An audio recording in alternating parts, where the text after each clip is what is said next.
knowledge of the prehistoric world before the first historian sat down to write the story of his people is vague. It's founded on the research of archaeologists. Their studies of people and dwellings which existed in those times. Existed not only in rocky wastelands, but in the warmer climates, in lush prehistoric jungles. Not so very long ago, an explorer in a wild tropic jungle found evidence which told this story. Nobody knows when these events took place. Maybe 10,000, maybe 100,000 years ago. It's the story of romance when the world was young. And as all romances must, it concerns itself mainly with one man, Engor, and one woman, Tigri. This is the woman of our story. She is Tigri, the leader of her tribe. Under the spell of the full moon, Tigri and the women of her tribe dance restlessly, savagely, impelled by a feeling of frustration, of a promise unfulfilled. They dance not knowing why and continue until exhausted.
The wise one tells them to be calm. This is Loti.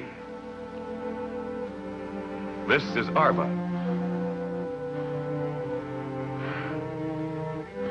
This is Tigri. You've met her before.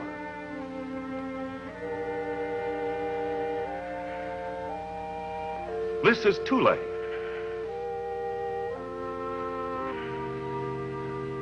This is Eros.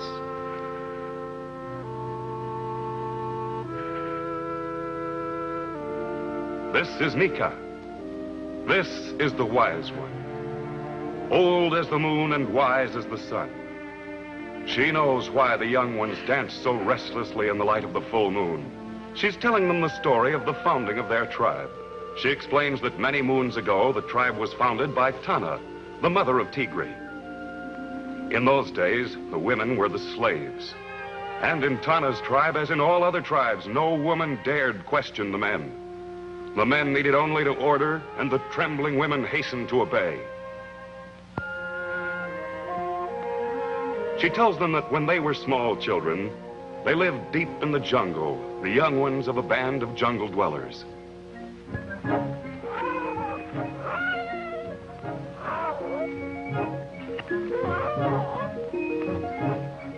This is Tigri's mother, Tana.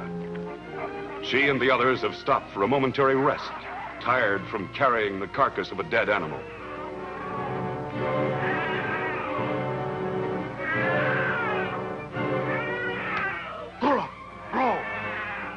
The angry leader of the tribe comes back to find out why the women are falling behind.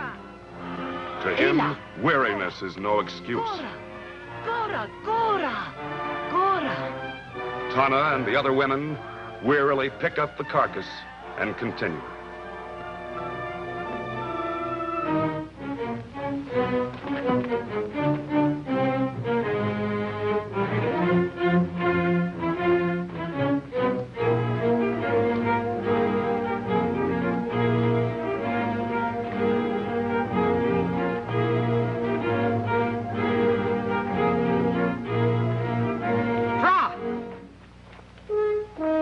By now, the women are completely exhausted and must pause again for rest.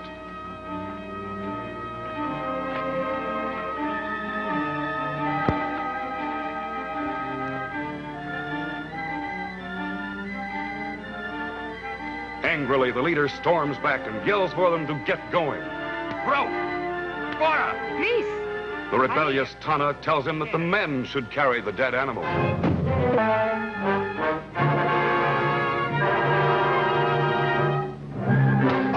Knocked to the ground, the infuriated, desperate Tana throws a rock at the leader, felling him.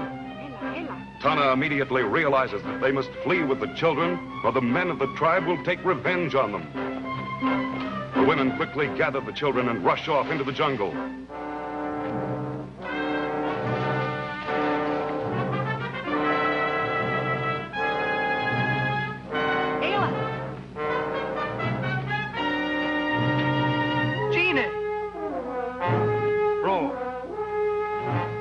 The stunned leader orders the men to go after the women, but the women have eluded them.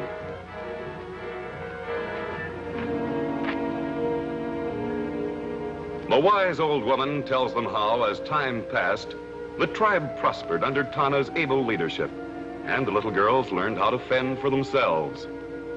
They all learned the skills of hunting and fishing for their food.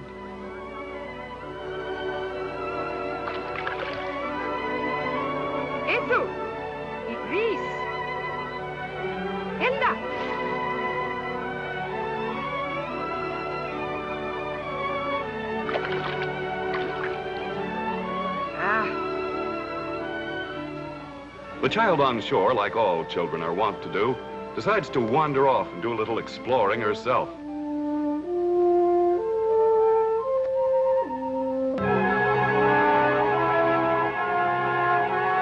The entire tribe is unaware that they have been sighted by the terrible Gwadi.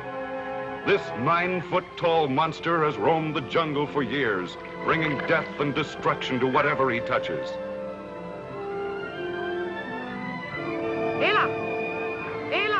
Tana sees the little girl is missing and calls to the other women to follow her in search of the child. Savage, merciless, possessed of Herculean strength, Gwadi is the most feared thing in the prehistoric world.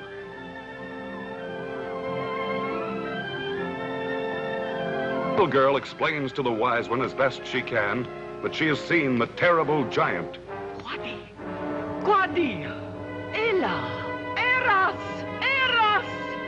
Tule! Ela! Ela! Gwadi has successfully captured 2 of the women and is carrying them off.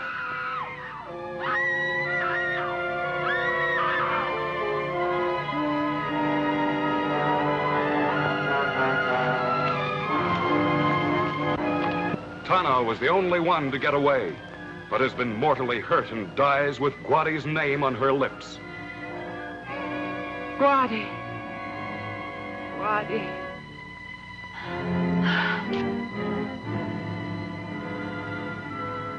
The wise old woman flees with the children. Gwadi! Even now, 15 years later, the mention of the dreaded name of Gwadi still strikes terror in the hearts of these same girls. They know that the hideous giant still ranges the jungle.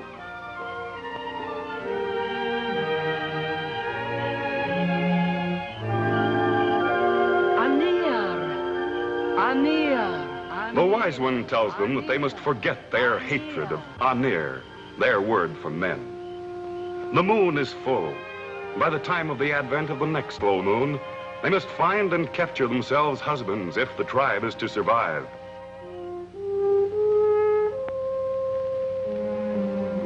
And the next morning, the 6 determined women set forth on their mission, accompanied by one of their panthers.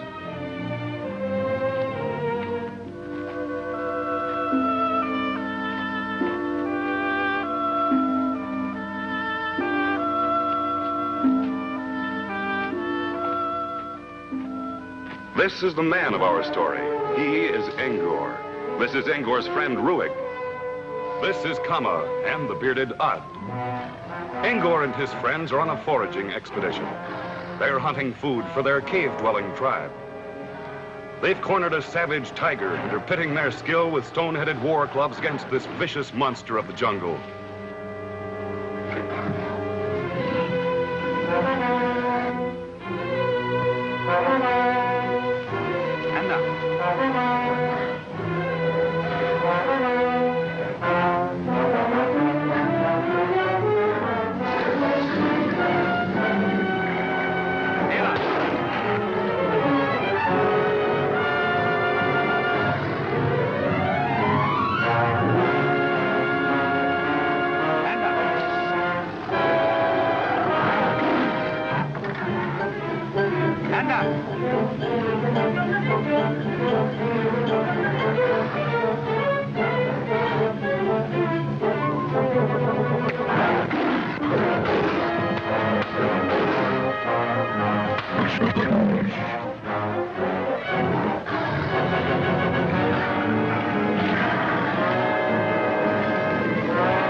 The panther, smelling the blood of a dead tiger, excitedly breaks away from the girls. They chase after their pet.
Gone and near.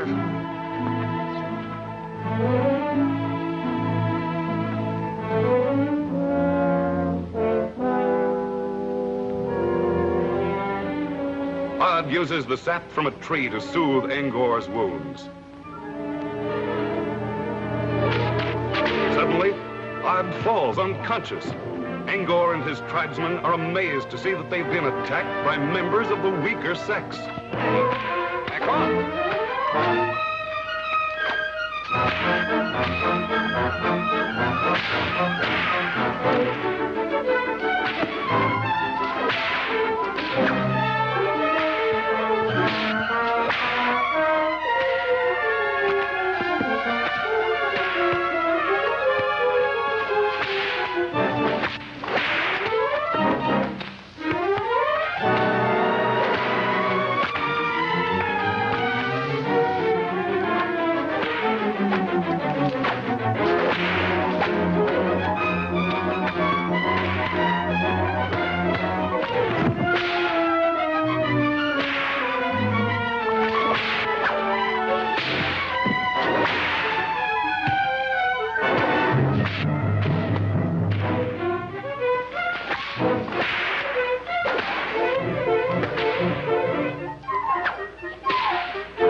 The women order the men to pick up the dead panther and carry him back to their camp.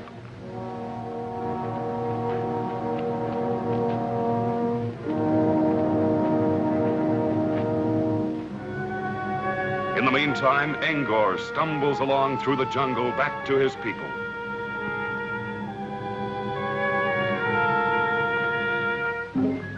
Ella! Ella!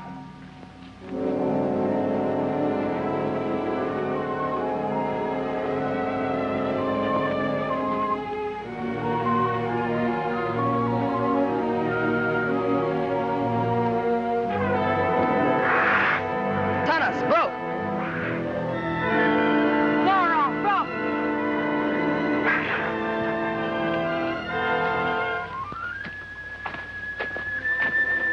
Bro!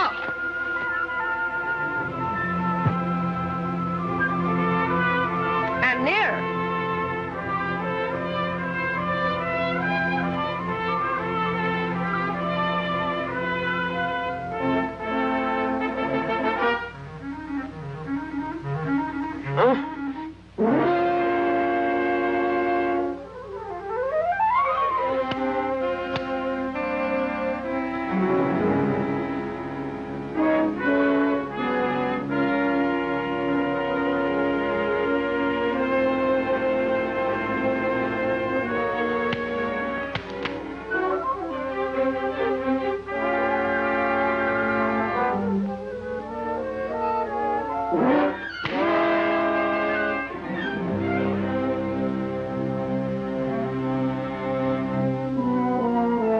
Kala.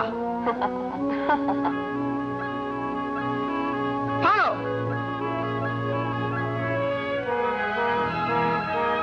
Bro.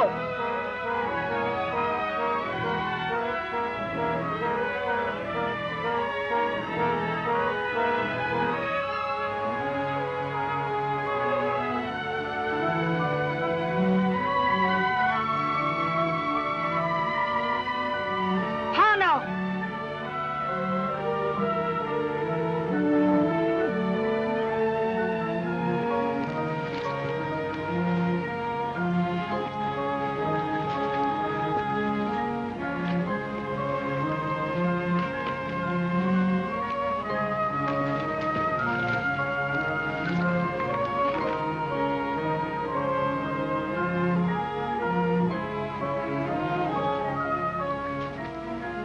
What type of women are these, Rueg wonders, who attack men and live in trees? Nika gazes at her captive, entranced by her first close look at a male.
This cave is the home of Engor's tribe, and these are his people. They are mountain people, cave dwellers.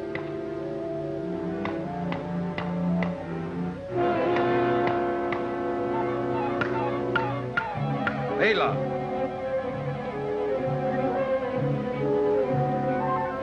Their leader looks skyward at a soaring vulture, knowing that where the vulture settles, they will find a wounded or dead animal.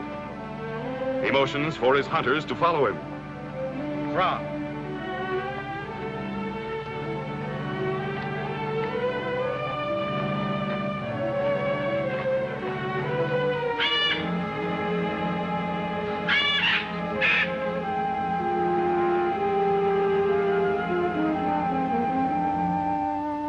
Ella.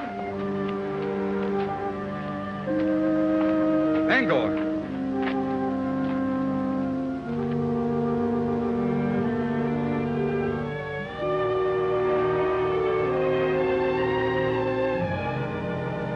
Eco.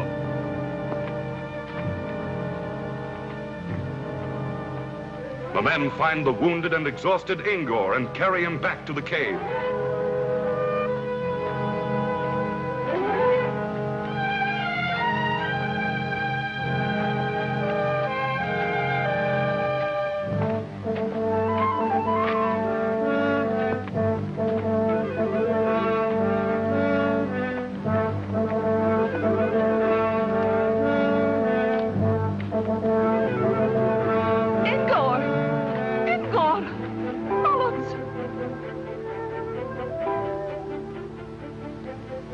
Engor's mother and the rest of the cave dwellers crowd around the wounded Engor. His mother motions them to carry Engor into the cave where she can tend.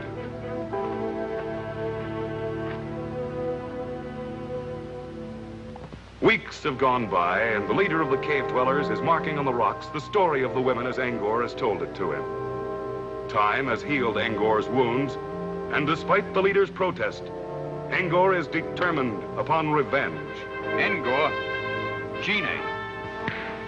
Engor vows to rescue his tribesmen and to bring back to this cave as slaves the women who captured them.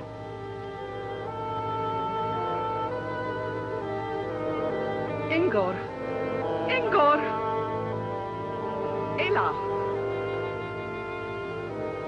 Engor's mother, who knows of the women tribe, points out the right direction to Engor.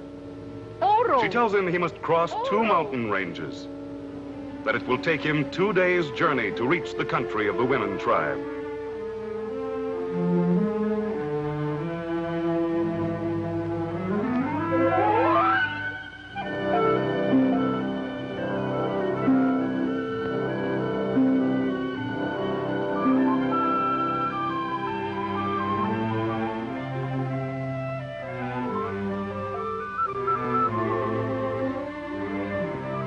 Every sense alive for the sound or sight of danger, Engor makes his way through the jungle toward the camp of the women.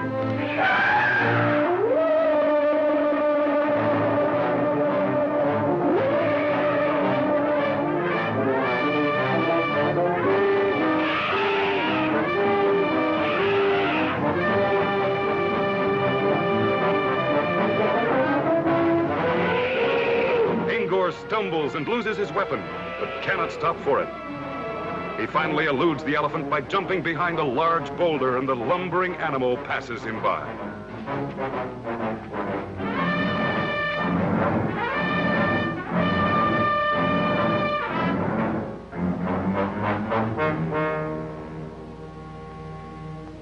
Having lost his only weapon, Engor must make a new club. His only protection against the many dangers lurking in the jungle.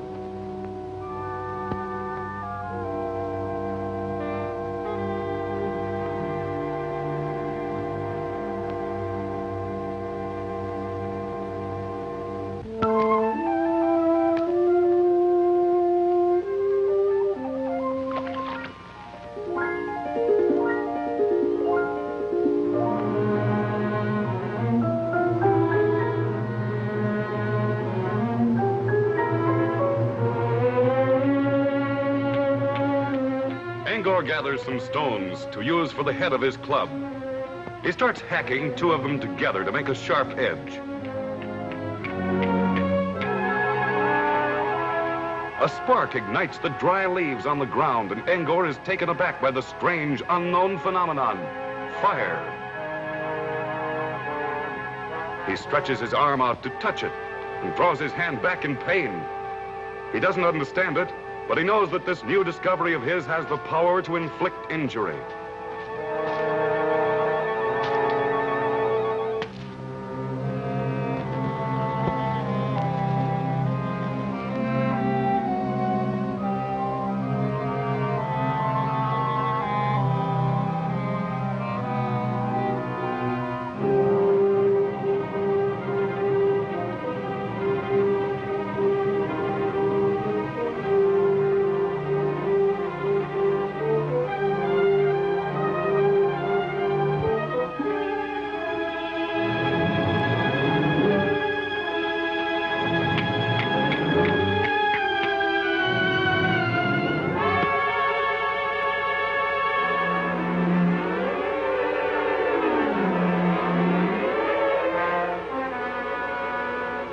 He is fascinated by the wonder of the first torch. Pier. He calls it pier, his word for fire.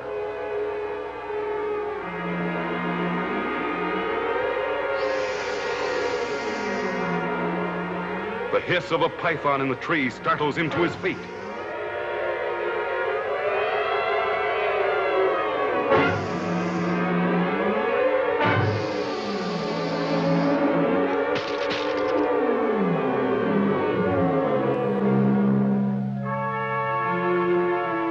Jabs the torch into the water after the snake.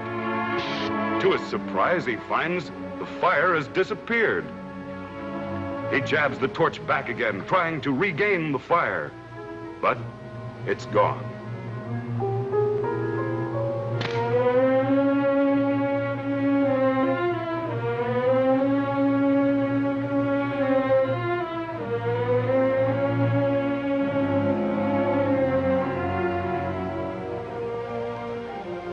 Strangely enough, the swan dive was invented before the swan.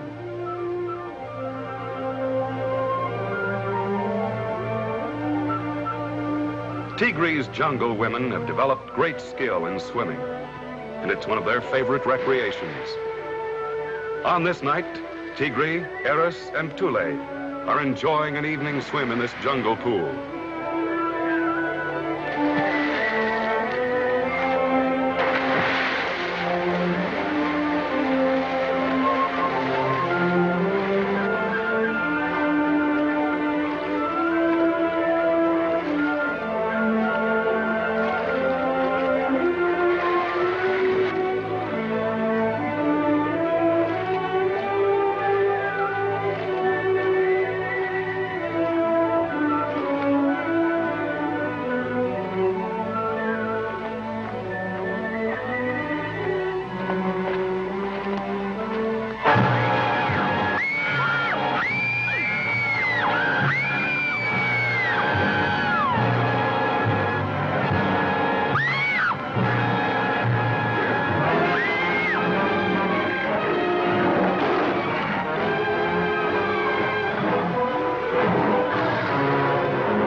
Over rocky bed streams, Engor continues on his way.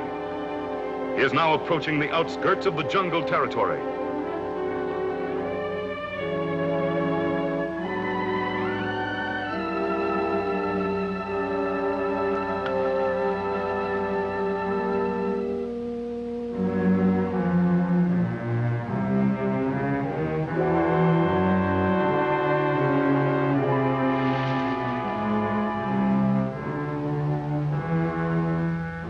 Suddenly, he sees ahead of him the huge, giant guadi. Terrified, Engor decides that the tree is his best hiding place and quickly climbs up into it.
Bro!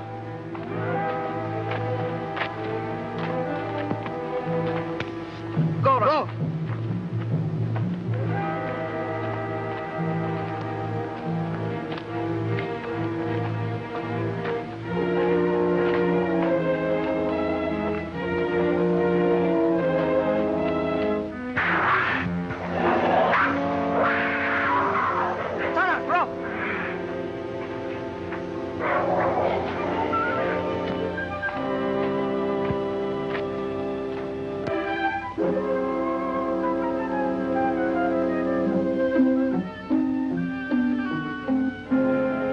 It seems that women were women in those days, too.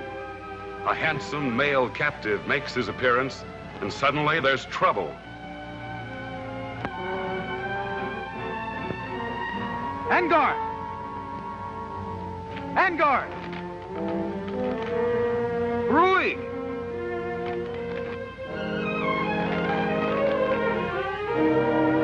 Engor! Engor! On! Engor!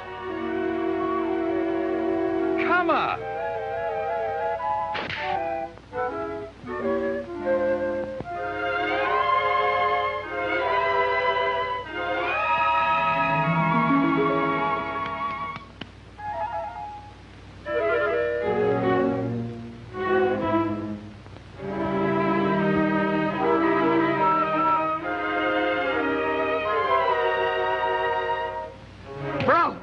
Tigri is not sure yet why she objects, but she wants no interference until she decides whether or not she herself wants him as her husband. Bro! Gora! Bro!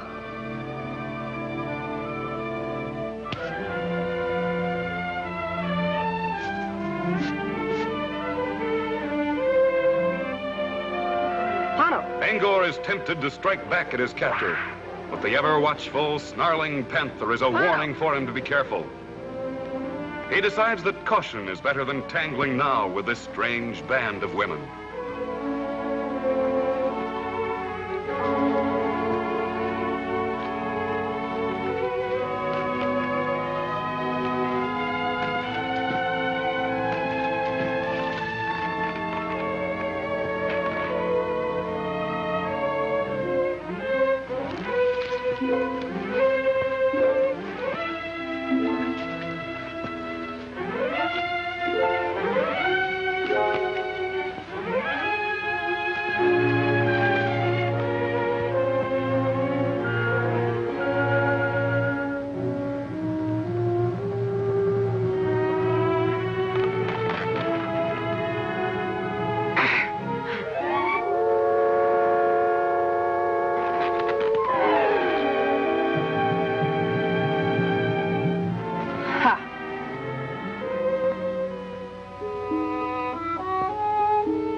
That night, with the rest of the camp asleep, Engor decides that this is his chance for escape.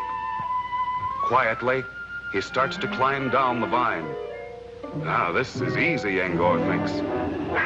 But he's not reckoned with the ever-alert panther, who evidently has just been waiting for him.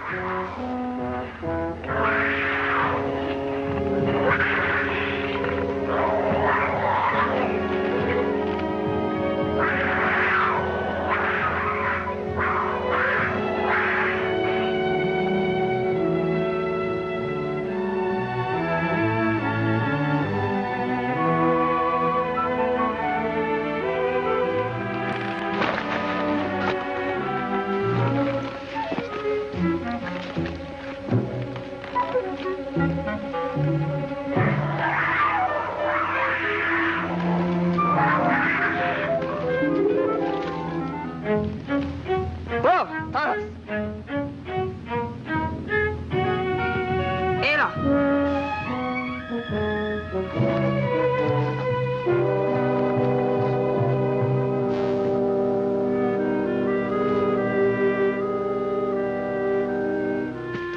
Paro!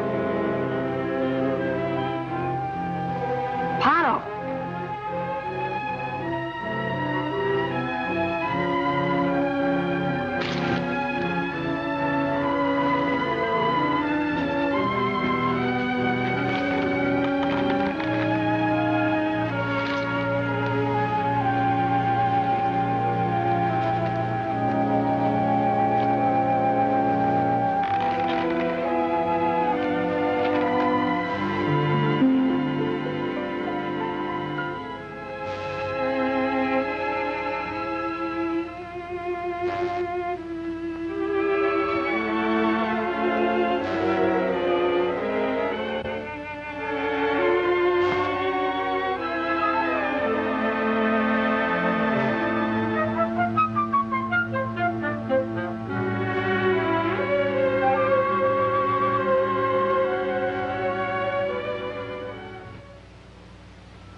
Propo! And here! Tigri orders the women to feed their men.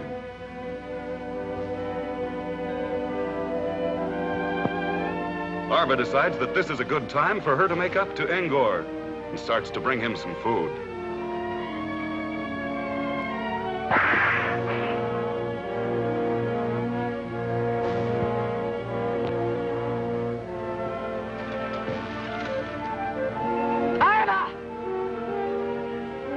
Sudden rage floods Tigri as she sees this.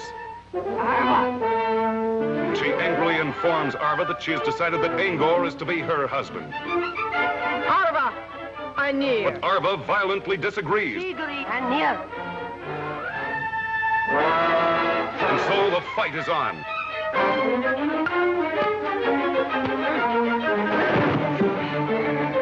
Gone. Gone.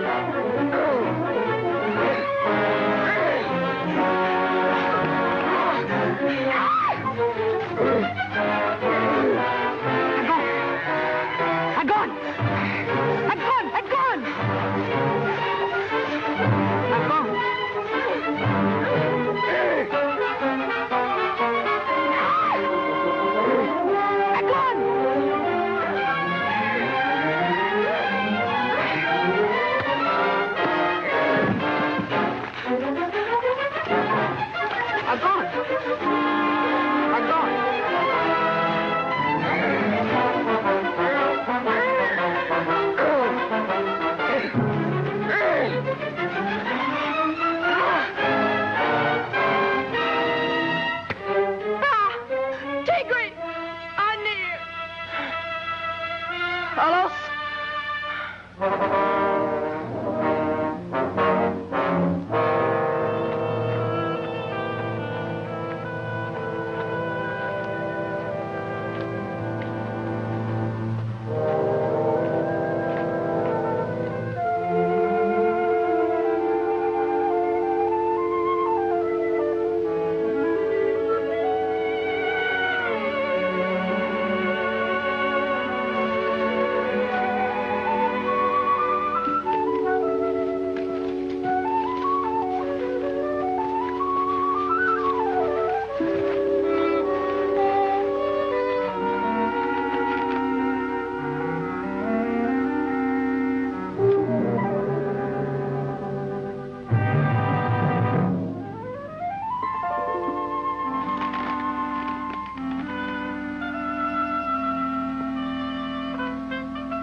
Engor labors over a huge rock, which Tigri has ordered him to move. He can't budge it. Tigri shakes her head at the stupidity of men. Engor finally gives up, humiliated by her look of scorn.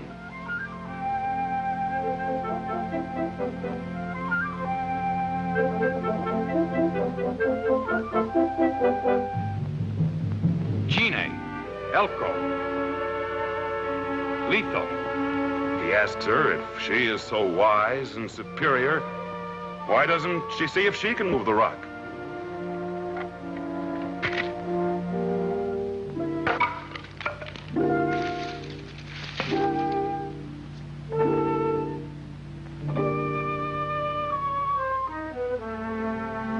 Tigri picks up a huge branch and, using simple leverage, shows Engor how easy it is to move the rock if you use your head.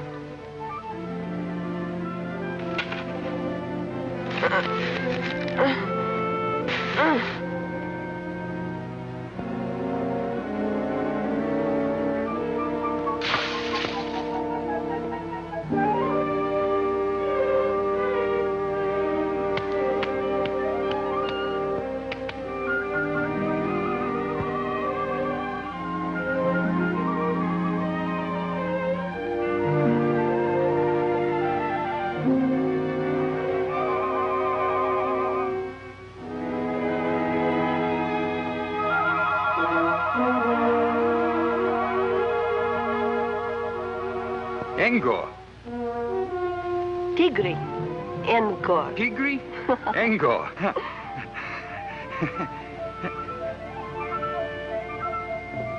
This is the night before the full moon.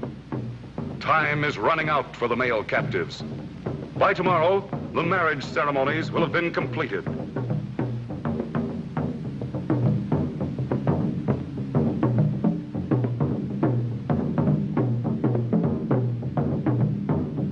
The wise one drums, and the women dance as Engor and the men look on with mixed emotions.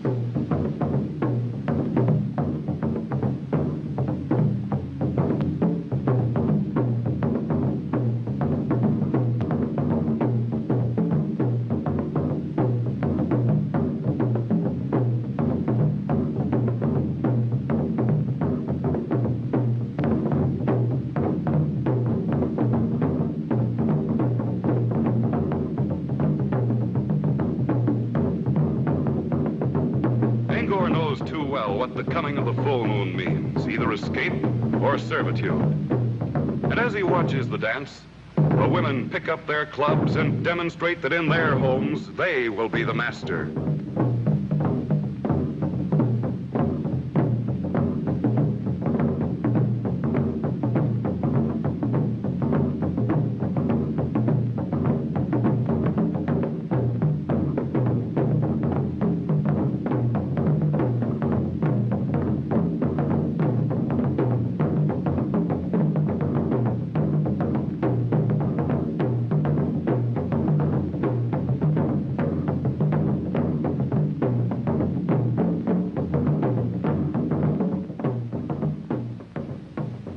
Surrounded by the watching women and the ever-guarding panther, the men sit idly while Ruig, who seems to have a fetish for being clean-shaven, is scraping his cheek with a sharp-edged stone.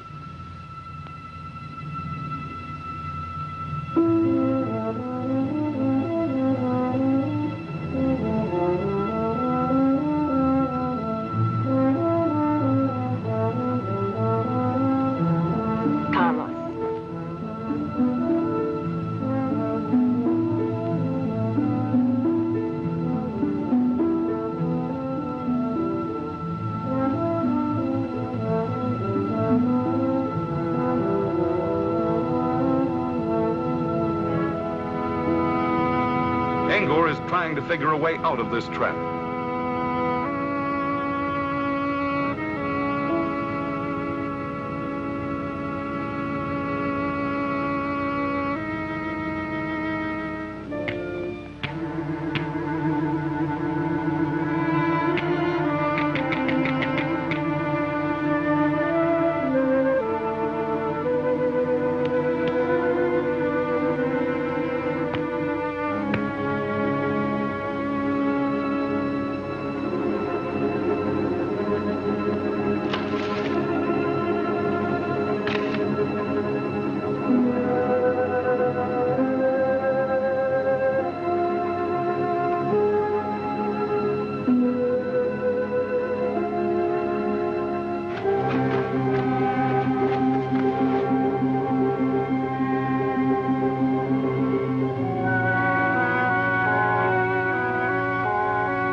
Suddenly, a tremendous black shadow sweeps over the camp.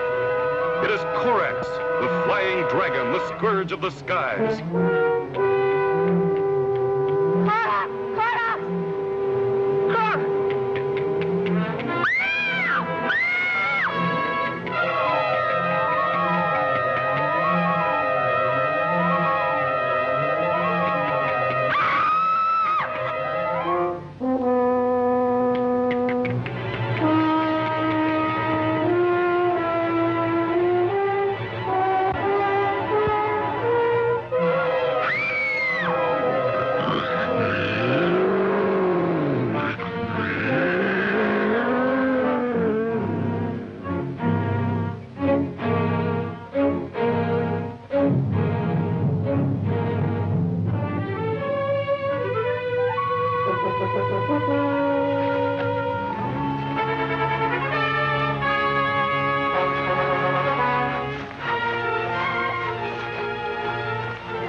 And so the tables are turned. The dominant male is happy and contented. Women wait on him as though he were a king.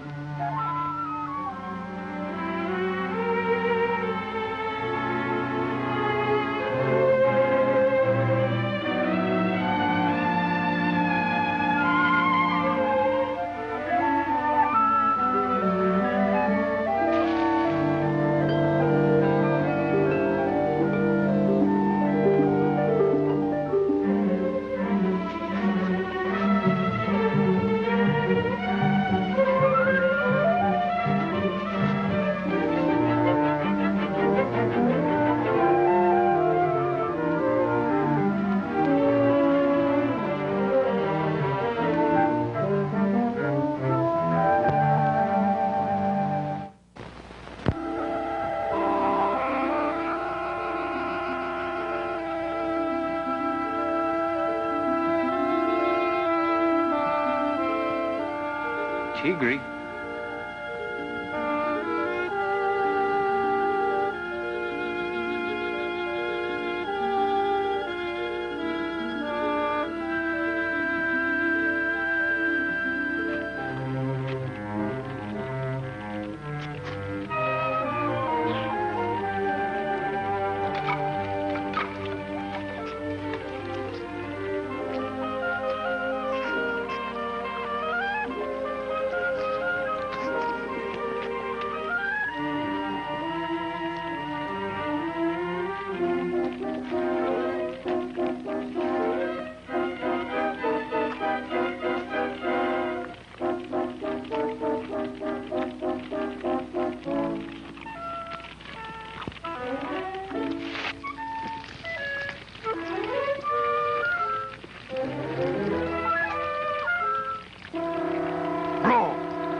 Tigri, at Engor's command, is out gathering fruit. She's hungry and would like to eat some of the fruit, but no, Engor forbids it. The once proud, fiery leader of the tribe meekly obeys. Bro, Eco.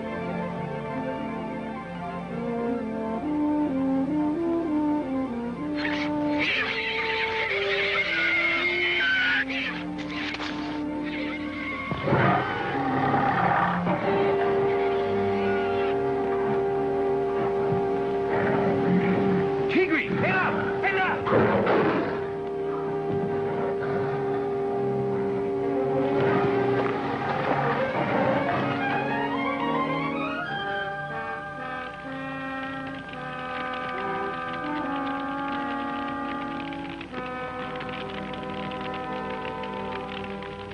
Trouble?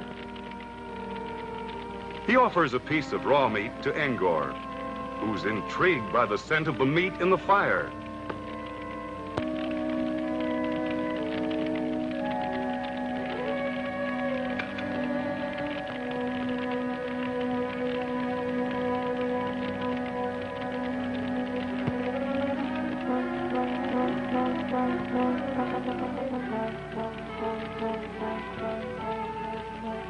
It tastes fine, and he offers some to Kama and Tigri.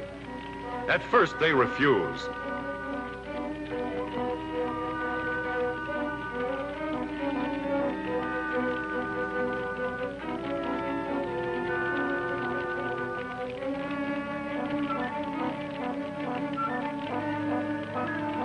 Tallas.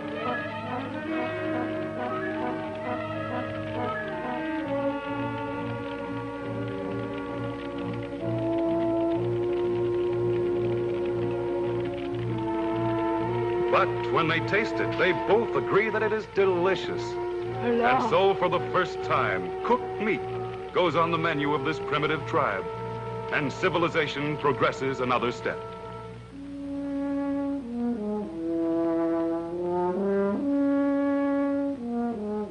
Engor's thoughts are of his home and his people.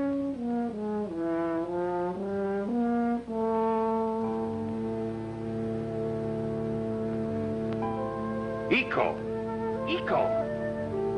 He gives orders that they will start on their long trek back to the mountain home of Engor's tribe. Tigri. Eco. Engor. Eco. Bora. Ela.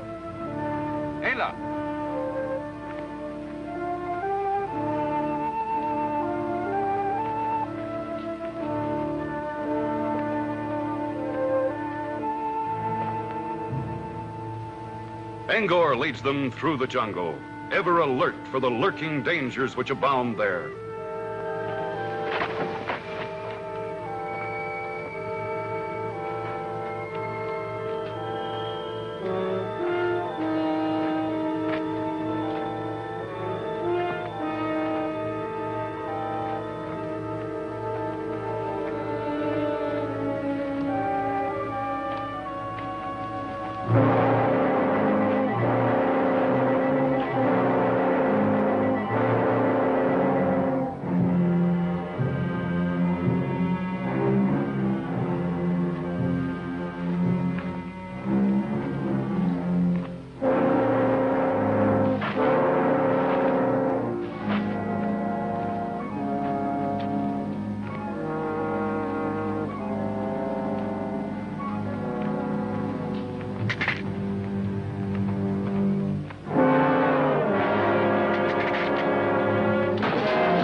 Engor spots a natural cave off in the clearing and orders the group to rush toward it.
Then Guadi decides to use his tremendous strength to topple over the huge rock, covering the top of the cave, so that it will crush the men and women inside.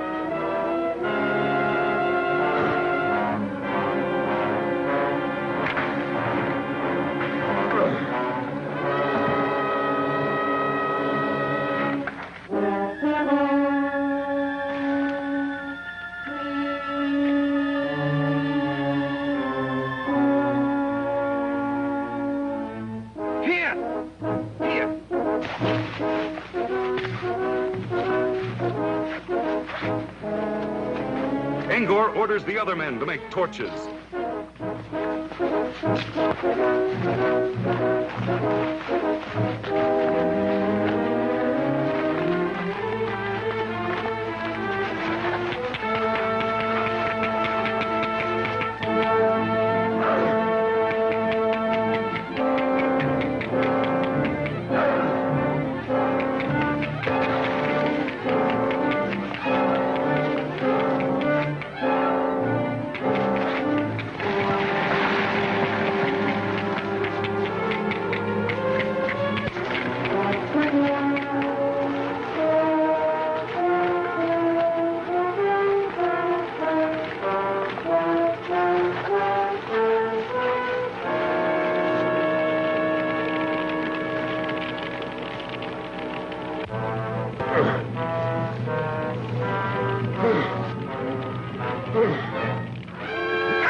As the giant stumbles away, howling with pain, Engor orders the other men to encircle the area with fires, so they can forge a burning circle of death for Guadi.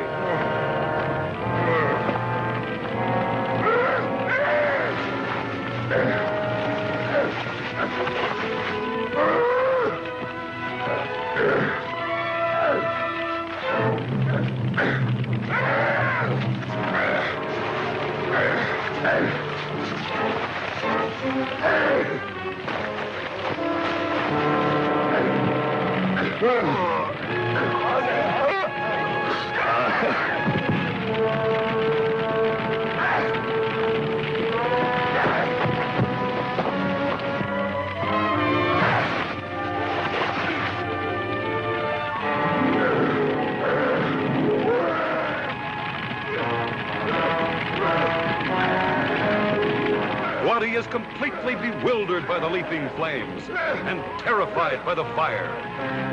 He screams in fear.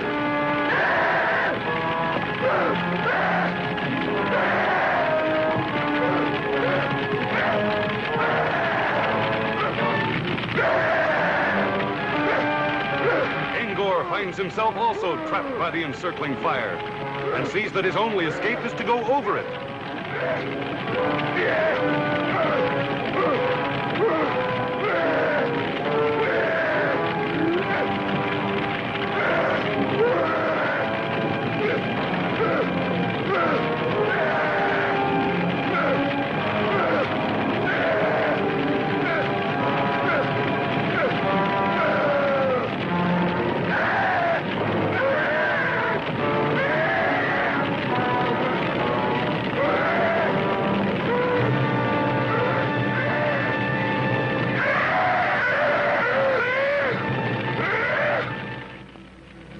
Tigre looks with admiration at Engor.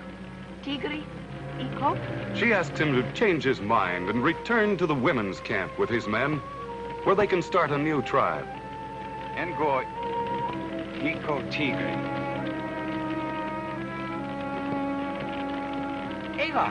Engor, Iko Tigre. Engor agrees and tells his friends he has decided to remain.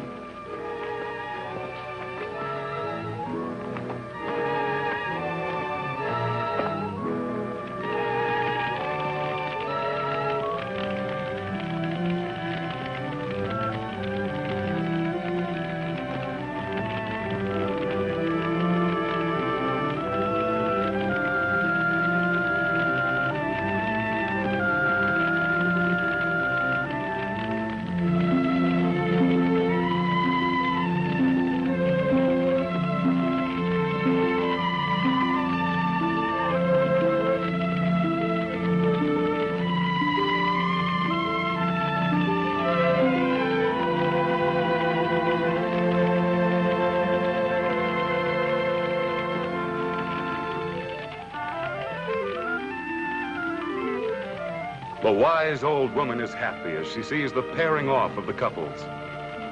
She knows now there will be peace between the tribes and that the tribe will increase.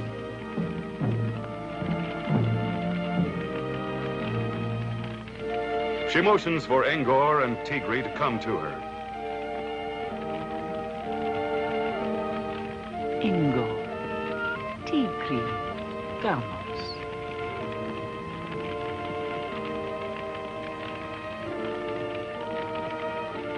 She is going to perform the only kind of marriage ceremony she knows.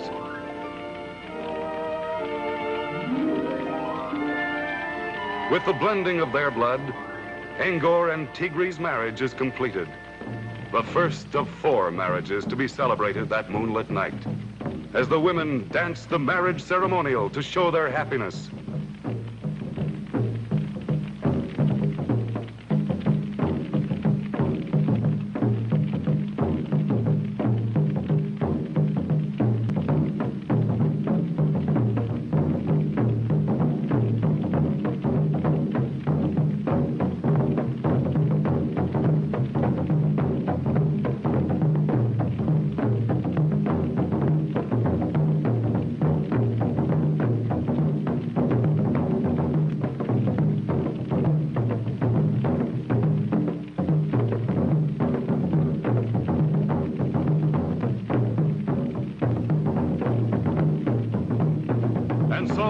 Distant days, even as today, the eternal battle for supremacy between woman and man was solved not through the clout and the club, but through romance.